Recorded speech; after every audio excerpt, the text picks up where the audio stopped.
Hello, आज मी बनवणार आहे भेंडी व बटाट्याची मिक्स भाजी। पाहू शकता कढईमध्ये तेल ठेवलं आहे, त्यात टाकायची आहे मोहरी।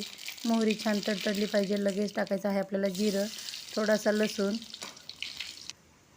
नंतर कढीपत्ता व कांदा टाकून घ्यायचा आहे। पाहू शकता कांदा भाजून झाला की टोमॅटो टाकायचा आहे, थोडंसं धने पावडर, हळद, मिरची पावडर मिक्स करून घ्यायचं आहे। सुरुवातीला आपल्याला बटाटा टाकून एक वाफ काढून घ्यायची आहे। नंतर आपण त्याच्यात भेंडी टाकून छान आपल्याला शिजवून घ्यायचं आहे। नंतर मीठ टाकायचं आहे, झाकण ठेवून एक वाफ काढून घ्यायची आहे। नंतर आपल्याला वाफ काढून घ्यायची नाही, कारण भेंडी चिकट होते। हे पाहू शकता भेंडी शिजत आली की आपण त्यात शेंगदाण्याचं कूट घालणार आहोत।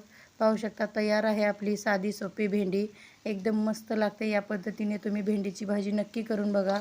थोडीशी वरतून कोथिंबीर टाकायची आहे। पाहू शकता एकदम छान चमक पण आली आहे, खायला पण एकदम मस्त लागते।